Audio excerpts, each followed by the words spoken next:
et allume le flash.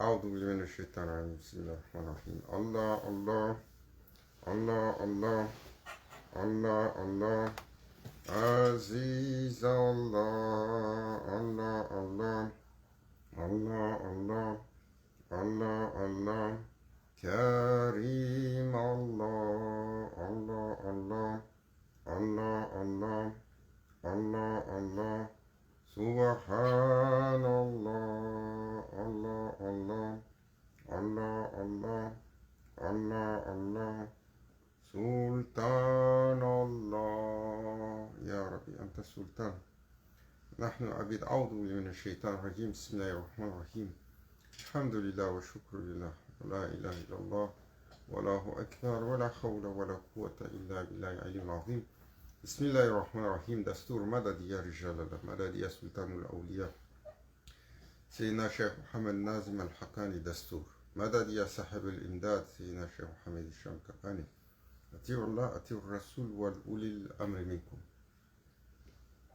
Alhamdulillah, qu'Allah Azzawajal nous a accordé de ses faveurs infinies d'être de Bani Adam, ses faveurs infinies d'être de Kabiltu Ibrahim alayhi salam, ses faveurs infinies d'être de Ummatul Rasul sallallahu alayhi wa sallam, ses faveurs infinies d'être des gens qui suivent et aiment les awliya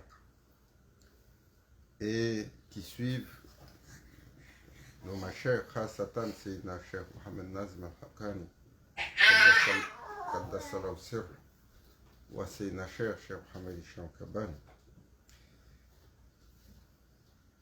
pour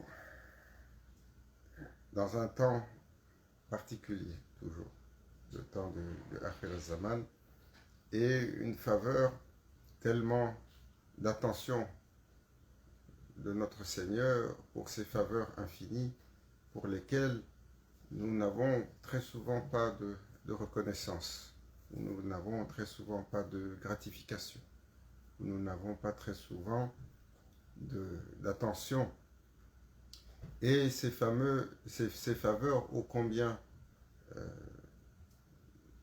nombreuses allant de notre existence à notre souffle de respiration, à notre rizq, notre subsistance, au bien-être, aussi nombreux qu'ils soient à chaque instant, les bien-être que nous voyons, comme le confort que nous pouvons avoir, ou l'abondance que nous pouvons avoir, ou tous ceux avec lesquels nous relationnons, qui nous entourent, la faveur de nos parents, de nos enfants, de nos voisins, de nos amis, de nos situations. Mais tout ce que nous ne voyons pas également, la protection que nous avons contre 1001 afflictions. Et cette gratitude, elle est difficile pour le serviteur lorsqu'il n'ouvre pas sa conscience et qu'il perdure dans ce qu'on va appeler raflat, l'insouciance ou l'inconscience. Qu'il n'ouvre pas sa conscience pour comptabiliser toutes les faveurs que son Seigneur lui a fait. Ô combien elles sont nombreuses. Et c'est pour ça, Maulana Cheikh Nazim, Qaddasallahu sirru, nous donnait toujours ce rappel: si vous pensez que vous n'avez pas de faveur, alors faites la sunna, visitez le malade, ou alors accompagnez le cortège funéraire du défunt, ou alors visitez celui qui est en asile psychiatrique, ou alors allez servir et porter votre assistance pour les blessés, pour les opprimés, pour les démunis, pour les orphelins, pour les gens en situation de guerre, pour les gens en situation de détresse, pour les gens qui ont perdu de leur corps, ou qui ont perdu de leur cœur, ou qui ont perdu de leur esprit. Pour compter les faveurs infinies de notre Seigneur, ô combien il est nécessaire parfois de se rappeler tous les bienfaits que nous avons, et parmi ces bienfaits, sorba. Quand on a sorba, wal khayrul fil jama'iyya, qalu Shaw Naqshband. cette sohba, ce compagnonnage dans, dans la présence du cher. Et aujourd'hui, la présence du cher, une présence spirituelle, parce que bien entendu, nous ne pouvons pas être dans la présence de Maulana Cheikh Nazim, qui s'est voilé de ce monde. Nous ne pouvons pas être dans la présence physique de Maulana Cheikh Hicham, qui est à 1000 km de nous ici à Montréal. Mais nous sommes dans une association en leur nom et sous leur autorité, et une association de cœur, même à travers des moyens aussi étranges que d'être sur Internet. Et cela montre la capacité que le cœur a et qui dépasse la compréhension, qui dépasse parfois l'entendement ou simplement la raison rationnelle. De se dire, nous faisons une sohba, chacun dans sa maison, mais de par cette intention et de par un point de focus pour celui qui donne la sohba, quel qu'il soit. La personne qui parle n'est pas plus importante. Malheureusement, aujourd'hui, nous avons très souvent mauvaise habitude d'apprendre le magasinage sur la sohba. Oh, moi j'aime tel cher. Oh, moi j'aime tel représentant. Oh, moi j'aime tel mukaddam. Oh, moi je suis confortable dans tel zawiya. Oh, moi je suis confortable dans telle assemblée. Oh, moi je suis confortable quand il y a telle et telle personne et je suis inconfortable quand il y a telle et telle autre personne. Oh, combien d'enfantillage pour nous. Combien d'enfantillage pour nous. Toujours, Maulana Cheikh, il nous rappelle, Allah ma'akum. Allah est avec vous. Cela est l'essentiel. Et votre prophète, Abdallah salatu wassalam, Hadir wa nadir, il est omniprésent, il est omnivoyant. À chaque instant, sa présence également est manifestée avec toutes les créatures. Et le Cheikh, 24/7, un souffle, un battement de cœur, une pensée, un hal, un état de cœur, n'échappe pas à la vigilance, au regard, à l'observation et à l'attention du Cheikh. Seulement, si nous savions. Et donc, le plus nous oublions ce qu'il y a de fondamental. C'est pour ça que Maulana Cheikh, toujours, il disait, lorsque j'autorise pour une assemblée et que 2 seulement se rassemblent et mentionnent mon nom, alors je manifeste ma présence et je suis sous ordre de le faire.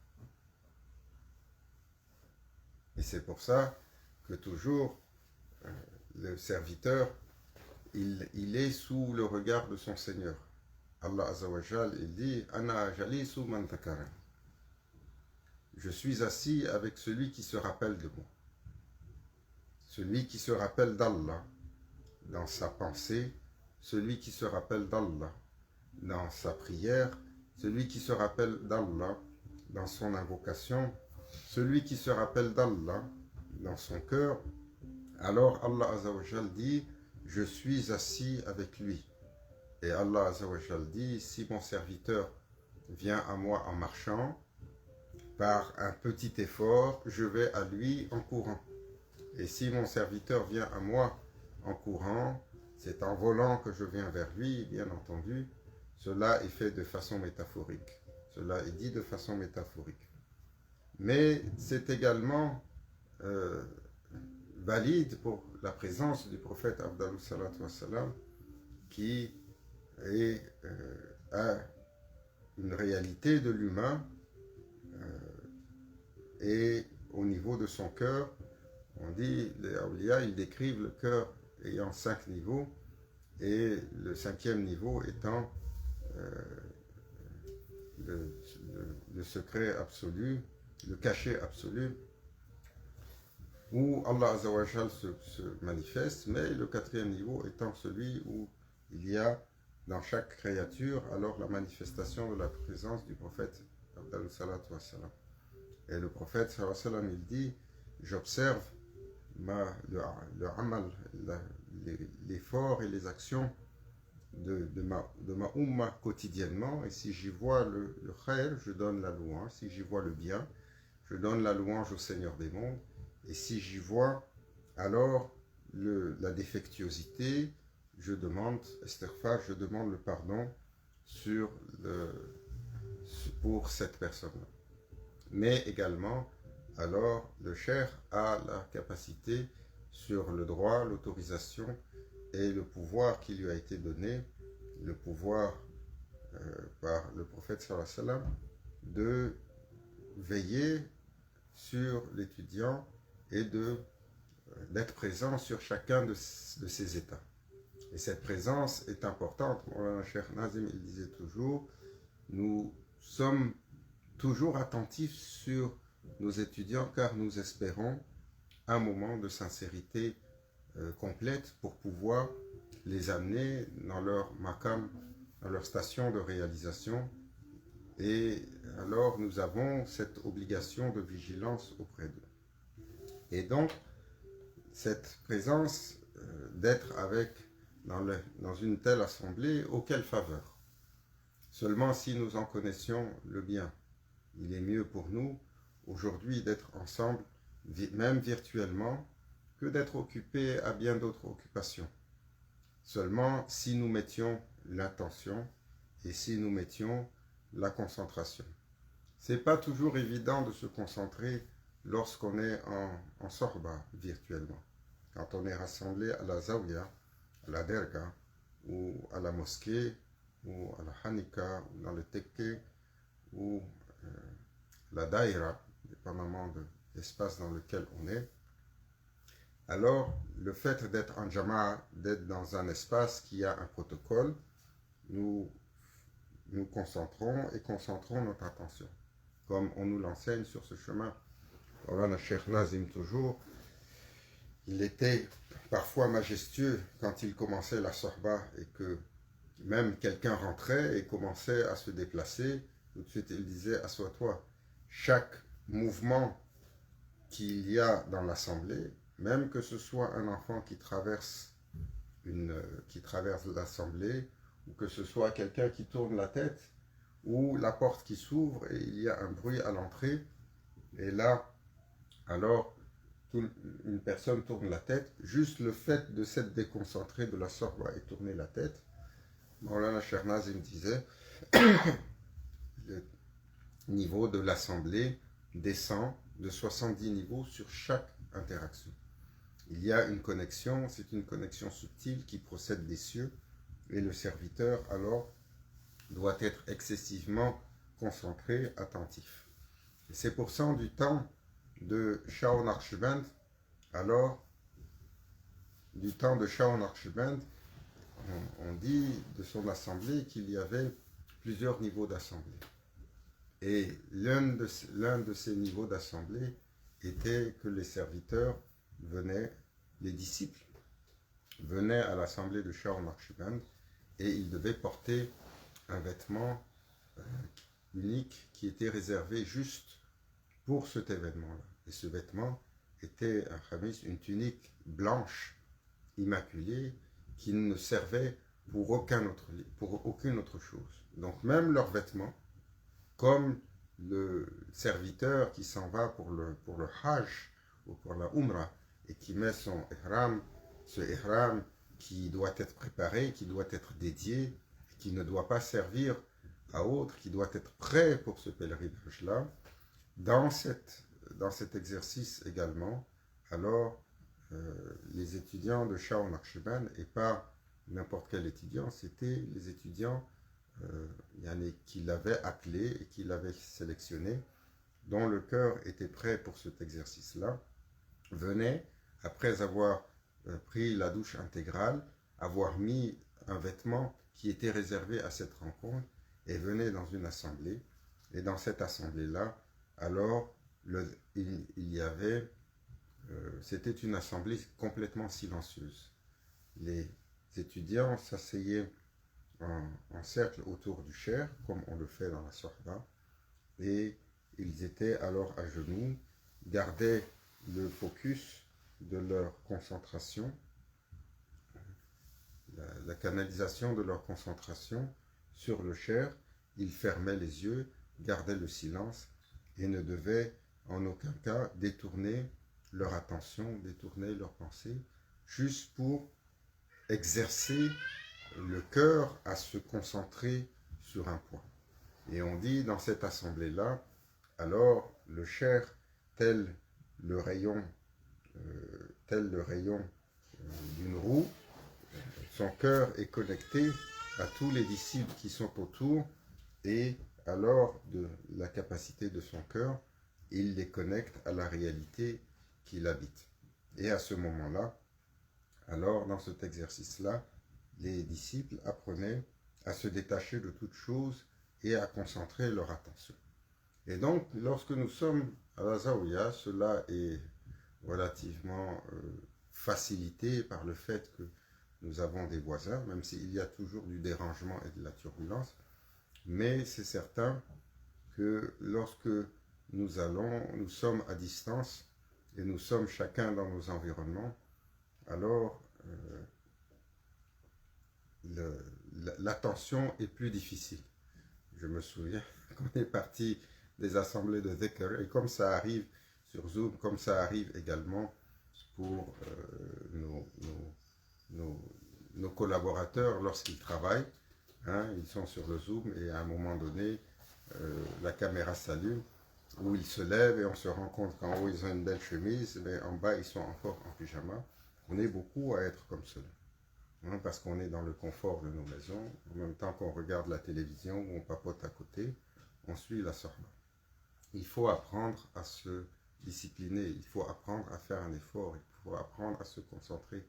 Il faut donner à cet instant la valeur qui lui est due, comme si nous sommes assis dans la présence d'un cheikh, comme si nous sommes assis dans la présence de Maulana Cheikh Hicham, et il est présent avec nous, il nous regarde, il nous observe lorsque nous sommes chez nous. Et comme si on est dans la présence de Maulana Cheikh Nazim, il nous regarde, il nous observe, même quand on est chez nous.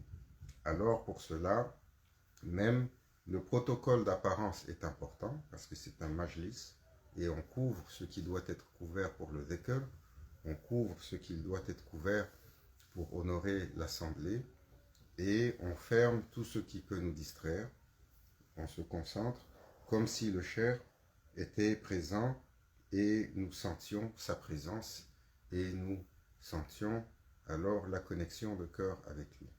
Car le majlis, la sorba, est un exercice qui fonctionne avec ces protocoles-là. Et ce protocole n'est pas, son but ultime n'est pas de nous emmener dans la présence du cher comme finalité. Non, le cher n'est qu'un moyen, cet exercice de focalisation vers une porte n'est que la porte qui nous amène à la cité qui est en arrière. La cité, la porte du cher, nous ouvre sur la cité du prophète sallallahu alayhi wa sallam. Et la cité du prophète sallallahu alayhi wa sallam n'est à son tour, lorsque l'on se concentre et que l'on se focus dessus, n'est à son tour que la porte qui mène vers la cité de la présence divine. Et pour cela, alors, lorsqu'on regarde les assemblées du prophète sallallahu alayhi wa sallam et qu'on décrit comment les compagnons étaient présents, comment les compagnons étaient attentifs, comment les compagnons étaient silencieux, comment les compagnons étaient concentrés lorsque le prophète sallallahu alayhi wa sallam parlait, et alors leur déversait cet océan de lumière, cet océan de connaissance, cet océan de bienfaisance qui transitait de la sphère céleste à travers sa personne pour nourrir ses compagnons. Alors leur attention était au maximum. Et c'est important pour nous de comprendre cet exercice-là. Car la validité de nos intentions, la sincérité de nos intentions dépend de la valeur que nous donnons aux choses. C'est important de faire les choses, c'est important de faire les pratiques, c'est important de faire les awrad, c'est important de faire à travers toutes les recommandations qui nous ont été données sur nos wazifas, mais c'est important également de mesurer comment nous donnons une importance pour cette rencontre. Le serviteur qui se lève pour faire sa prière, alors il se prépare pour cette prière. Il se prépare avec une intention, il va faire ses ablutions, et lorsqu'il rentre pour faire ses ablutions, c'est avec une parole qui rentre, il adresse son Seigneur, où il se prépare pour aller laver son corps, laver son âme des impuretés qui l'affublent, parce qu'il a une rencontre qui est une rencontre céleste. Et par la suite, il ajuste son vêtement, il ajuste son apparence, et il se parfume avant de rentrer en prière. Combien d'entre nous faisons attention à remplir le protocole lorsqu'on rentre simplement dans la prière? Pourtant, il y a ce protocole. Et plus nous y donnons une importance, plus alors la validité de notre sincérité est établie dans la présence divine. Voici un serviteur tout attentionné, désireux de la présence divine, qui se prépare, alors qui redouble d'efforts, qui rassemble toute la concentration de son être, toute la concentration de son corps, toute la concentration de sa présence, pour pouvoir se tourner vers son Seigneur. Et nous demandons d'être parmi ces serviteurs-là, toujours attentionnés, dédiés, dont le cœur, le corps et l'esprit, alors, sont tournés vers leur Seigneur, désespérément à la recherche d'une effluve de la présence divine, à la recherche d'un appel, à la recherche d'une ouverture, à la recherche d'une faveur de notre Seigneur. Allah Azzawajal Jalla Jalaluhu. Il nous le rappelle, et pourtant ce sont des paroles simples qui nous ont été répétées encore et encore. Ce sont des paroles simples qui nous ont été données tellement de fois. Allah Azzawajal, le Seigneur des mondes, dit dans un hadith Qudsi: lorsque mon serviteur s'approche de moi à travers des actes surérogatoires et que je commence à l'aimer particulièrement, alors je le rends Rabban, je l'habille de manifestations divines. Je fais descendre sur lui de mes faveurs à tel point qu'il sera à mesure de voir par mon regard, d'entendre par mon ouïe, de parler par ma bouche, d'agir par ma main et de marcher par mon pas. Et cela, bien entendu, métaphoriquement, le serviteur devient soutenu dans toutes ses actions, dans toutes ses interactions ici-bas, par l'ouverture que lui fait son Seigneur. Et là, il a cet acte surérogatoire qui est mentionné là-dedans, c'est tout l'effort supplémentaire que le serviteur va faire pour essayer de faire plaisir à son Seigneur. Tout l'effort qu'il fait et tout le protocole qu'il déploie et toute l'attention qu'il met. Et tant et aussi longtemps que nous ferons les choses sans attention, sans présence, de façon hautement mécanique, alors cela manquera de validation de la sincérité de nos intentions. C'est pour ça que le prophète sallallahu alayhi wa sallam, il a dit les actions sont valides de par les intentions qui sont en arrière. Ces intentions que nous formulons sont importantes. L'action en islam ne peut pas être simplement mécanique. Il faut que le serviteur manifeste une intention. Et cette intention, alors, elle est une formulation, soit à haute voix ou une formulation intérieure, mais pour formuler cela, le serviteur, alors, se tourne vers son Seigneur et manifeste cette intention comme s'il est dans la présence de son Seigneur. Et cela est le jardin du Ihsan, à travers lequel Allah Azzawajal apparaît au serviteur. Il se comporte comme s'il voyait son Seigneur, comme s'il percevait sa présence, comme si le Seigneur se manifestait à lui en tout état, en toute chose. Et cela ouvre alors l'état de réalisation de la conscience au niveau du serviteur, l'état de la présence se manifeste et le serviteur alors ne fait plus simplement les choses de façon mécanique, mais déploie une complète présence. Alors, une telle sohba, même si elle est anodine en apparence, même si elle est gérée par des mécanismes très technologiques aujourd'hui et que nous sommes tous confinés les uns chez les autres, certains d'entre nous à quelques kilomètres, d'autres peut-être même à des dizaines de kilomètres, et d'autres même à travers Internet à des milliers de kilomètres.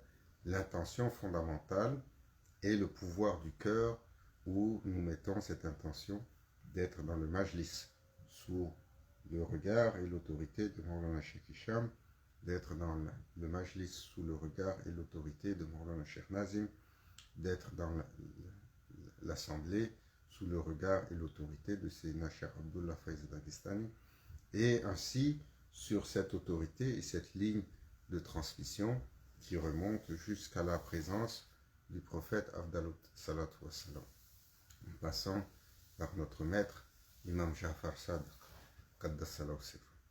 Aujourd'hui, le 15 de Rajab, nous avons été honorés et bénis durant ce mois de Rajab par les faveurs nombreuses de notre Seigneur, par l'honneur de ce mois, par sa validité, par son premier jour, par Laylatul Raghaib, son premier vendredi, la nuit du désir, par Isra al-Miraj qui s'en vient. Et nous avons eu également le Ours, la célébration du départ de Maulana Cheikh Nazim qui était sur le 8 de ce mois. Nous avons eu la célébration de la naissance de Sayyidina Ali Karamallahu Wajha qui était le 13 de ce mois. Et aujourd'hui, sur le 15, on dit alors que c'est le départ de notre mère, Imam Azam, Sayyidina Cheikh Imam Ja'far Sadiq. Qu'Allah Azzawajal nous accorde son regard et sa guidance et son bienfait. Imam Ja'far Sadiq, qui est sur la silsila Naqshbandi, sur une position particulière, il est le 5e cheikh, il est le cheikh de Sayyidina Abu Yazid Bistami, Sultan Arifin. Mais il est également celui qui, à travers son affiliation familiale et de la descendance du prophète sallallahu alayhi wa sallam, et de la descendance de Sayyidina Abu Bakr Sadiq, et il a reçu à la fois la descendance du prophète sallallahu alayhi wa sallam dans son sang par Sayyidina Abu Bakr, mais il a reçu par Sayyidina Ali, mais il a reçu également l'ascendance du véridique. Donc il est descendant de Sayyidina Abu Bakr Sadiq, radiallahu anhu. Et on dit que Imam Ja'far Sadiq, il a reçu alors le secret, il a été l'héritier du secret de la Sadiqiyya, qui était la voix de Sayyidina Abu Bakr Sadiq, qui va devenir ce que nous connaissons comme étant la voix Naqshbandi aujourd'hui, à travers Sayyidina Salman Farsi, après le petit-fils de Sayyidina Abu Bakr Sadiq, qui a reçu dans la montagne, dans la caverne de Thor, qui a reçu l'initiation, la première bay'a, où Allah Azzawajal va ouvrir un secret entre le prophète sallallahu alayhi wa sallam et son ami et son compagnon, quand il s'échappe des Quraysh qui les poursuivent. Et là, le prophète sallallahu alayhi wa sallam va apaiser Sayyidina Abu Bakr Sadiq en lui disant: reste rassuré de cette assemblée. Et que dis-tu de deux dont le troisième présent est leur Seigneur? Pour dire, cet instant était un instant choisi, était un instant dirigé, était un instant dans lequel Allah, le Seigneur des mondes, allait mettre un événement particulier où Sayyidina Abu Bakr Sadiq alors va être élevé dans sa station spirituelle et va être ouvert à son cœur la station de la présence, de la contemplation.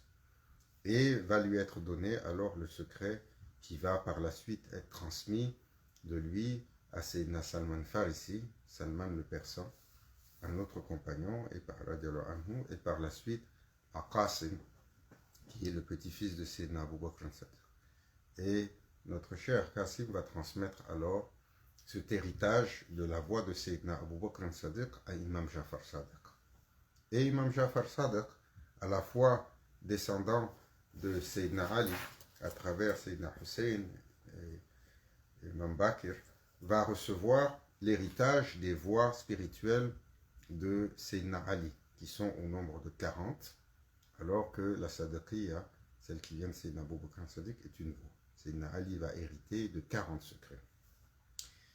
Et Mawlana Cheikh Nazim, il nous disait que Imam Jafar Sadiq, alors, va faire cette combinaison des secrets qui viennent de Sayyidina Ali et de ceux qui viennent de Sayyidina Abu Bakr al-Sadiq, et à partir de lui, alors, ce sera l'union de tous ces secrets-là qui va couler dans sa réalité et qui va transmettre.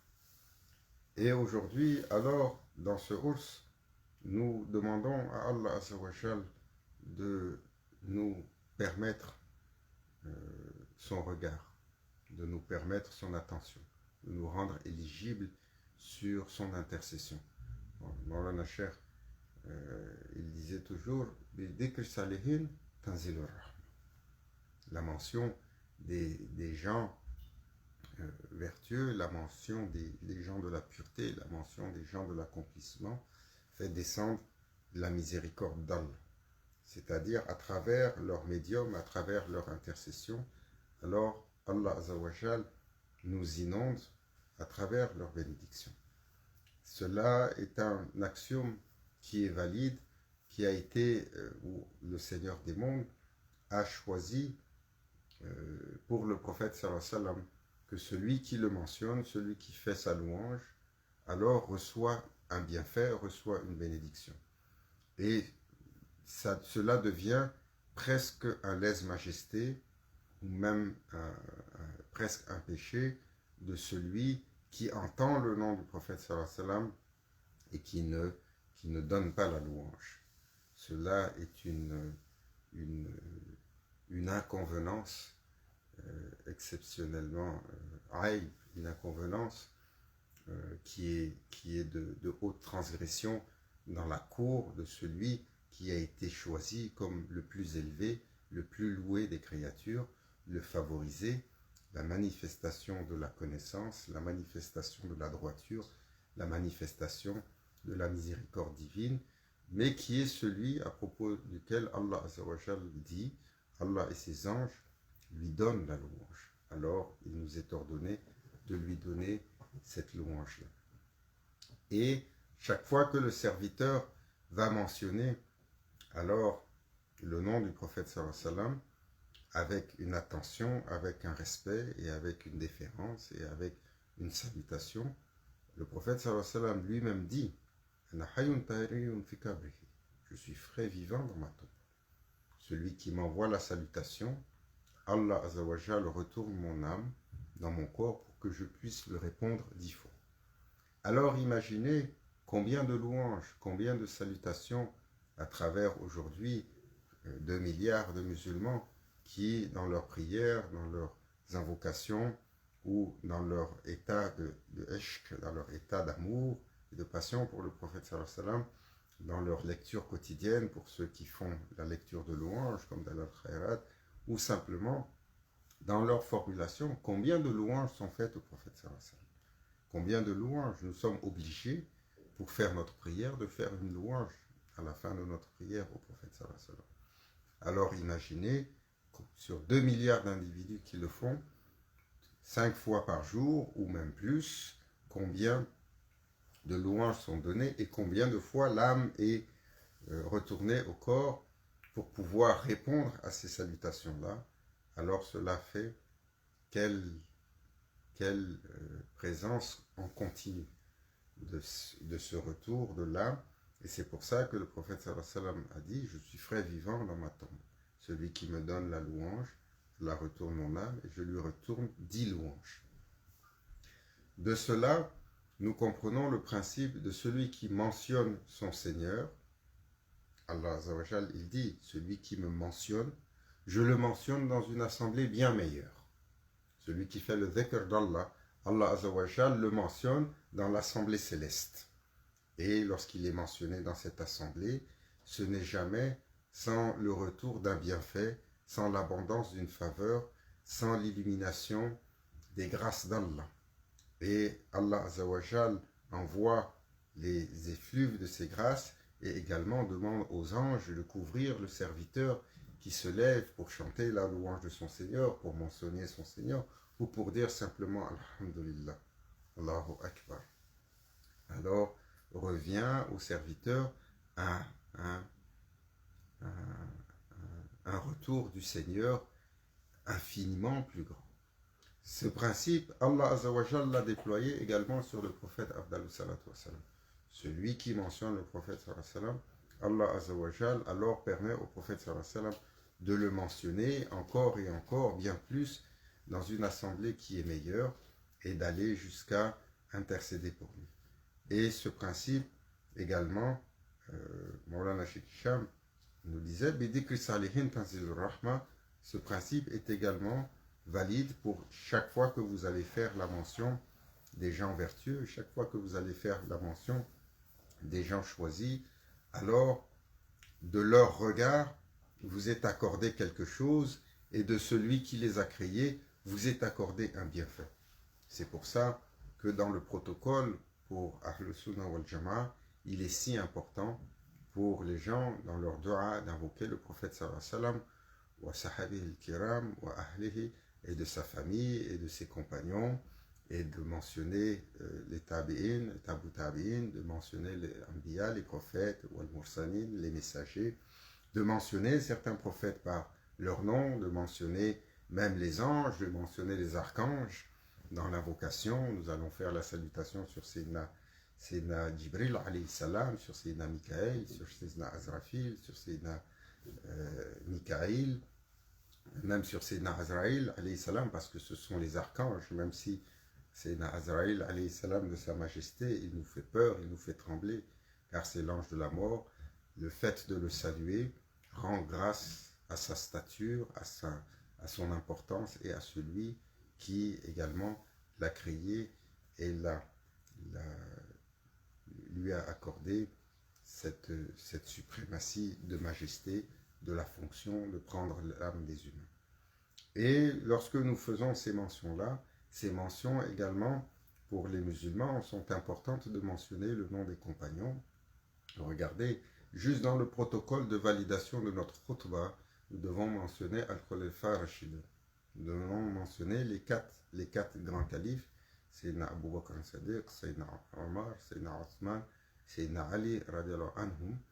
On doit les mentionner et de leur mention, alors descend une bénédiction. Si nous ne comprenons pas ces principes-là avec lesquels Allah Azza wa Jal nous a honorés et que les humains, dans leur accomplissement, deviennent des clés d'ordre spirituel, comme on dit, c'est Noé alayhi salam, le prophète Noé, que la paix soit sur lui, lorsqu'il a battu son arche, son arche pour pouvoir transporter sa famille et pour pouvoir transporter les animaux, parce que le déluge arrivait. Allah Azza wa Jal, à travers l'archange Gabriel, lui avait donné cet ordre de bâtir son arche. Et il avait assemblé ce bateau sublime sur la terre, sur une montagne, alors qu'il n'y avait pas encore une goutte de pluie, sous la direction de Sayyidina Jibril, l'archange Gabriel, qui lui a donné les plans. Et il avait utilisé pour assembler l'arche 124 000 morceaux de bois. Et Sayyidina Jibril alayhi salam lui avait fait graver sur chacun des morceaux le nom d'un des prophètes. Donc son arche était assemblée par la puissance et le rayonnement des prophètes sur lequel il avait gravé le nom sur chacun des morceaux de bois. Et quand l'arche fut terminée, il manquait 4 éléments majeurs qui n'avaient aucune gravure. Et Sayyidina Jibril alayhi salam demanda alors à Sayyidina Nuh, au prophète Noé, de graver sur ces 4 morceaux qui restaient le nom de Abu Bakr, de Omar, de Othman, de Ali. Entre les frères Shidoun, les 4 choisis et levés, et juste leur mention est une bénédiction, est une guidance, est une illumination. Mais pas simplement leur mention, la mention de tellement de gens. Alors, c'est pour ça que nous invoquons, lorsque nous sommes dans nos doigts, nous apprenons à invoquer les gens de la réalité, les gens de la connaissance, les gens de l'illumination. Silsila Naqshbandi, parmi les invocations que nous avons, même les Machers Naqshbandi, nous apprenons la doua qui mentionne les 40 Machers Naqshbandi, et celle qui mentionne le nom de Sayyidina al-Mahdi alayhi salam et de ses 4 principaux wazirs. Mais il y a également le nom des 99 députés et wazirs qui a été sorti par un de nos chers, Cheikh Sharafuddin. On dit, pour que les Aoulias puissent bénéficier de ces noms et des clés que renferment ces noms, de les mentionner. Il est allé, et dans la réalité du Coran, il a sorti ces 99 noms, et littéralement, cela a puisé tout le souffle de vie qu'il avait, et c'est de cela qu'il est mort, pour que nous puissions bénéficier de ces noms, peut-être pas vous et moi, mais on peut quand même les avoir et les réciter, mais surtout le collège des Aoulias qui prépare la venue de Sayyidina Imam Mahdi alayhi salam pour pouvoir sauver cette terre de son temps obscur. Ces noms sont des clés. Chacun de ces noms qui est mentionné, celui qui mentionne le nom de Sayyidina Cheikh Abdul Qadir Jilani, il est l'intercesseur de l'arche. Celui qui se retrouve dans une difficulté excessivement extrême, alors que le ciel est en train de s'effondrer sur la terre, il y a 2 chers, quand vous mentionnez leur nom, alors, tels des boucliers de lumière qui s'étendent entre le Maghreb et le Mashriq, ils déploient leur force, ils déploient leur support, ils déploient leur madad, et ils vous protègent de ces afflictions, même si c'est le ciel qui tombait sur vous. On disait, c'est Cheikh Muhyiddin Ibn Arabi, Cheikh al-Akbar, ou Azam, Cheikh Abdul Qadir Jilani. La combinaison de ces deux, alors c'est une protection. La mention du nom de Sayyidina Cheikh Abdul Salam Ibn Mashish, il est l'intercesseur parmi les Aoulias pour la guérison du corps, du cœur et de l'esprit. Et chaque chair a une fonctionnalité dans la panoplie des fonctions et des réalités qui ont été données. Alors aujourd'hui, sous ce temps particulier, nous demandons, Ya Imam Jafar Sad, nous demandons de votre regard, de votre guidance, de votre bienfait. Et nous demandons le regard de Maulana Cheikh Mohamed Nazim al-Khattani, Wassina Cheikh Mohamed Isham Kabani, et particulièrement celui sous lequel du temps nous sommes, Sayyidina Shah Mardan, Sayyidina Ali Karamallah Wajha, le protecteur de ce temps. Et nous demandons, Ya Rabbi, le regard de Sayyidina al-Mahdi alayhi salam et de ses Ouzaraï, qu'il nous soit accordé d'avoir leur regard de guidance, de protection, le bienfait d'une telle assemblée, et que nous soit donné la détermination, la force, la concentration de pouvoir en tirer la bonne valeur, de pouvoir se tourner cœur, corps et âme comme si nous étions dans la présence des chers, indépendamment de celui qui dirige cette assemblée. Cela n'est pas le plus important. Maulana Cheikh Nazim, il disait, une assemblée établie où, en mon nom, même si c'est un caillou ou si c'est un âne qui vous adresse, alors concentrez-vous sur ma présence, cela est le plus important. Et je vous abonderai de ce qui m'a été donné, et je vous connecterai à moi, et je vous élèverai dans la réalité qui m'a été conférée par mon cher. Qu'Allah Azzawajal nous rende éligibles à cela par la grâce de ce mois sacré, Shahr Rajab, le sanctuaire des sanctuaires, par la bénédiction du prophète sallallahu alayhi wa sallam et la guidance de nous, ma chère bien-aimée, ila haratina bil Fatiha.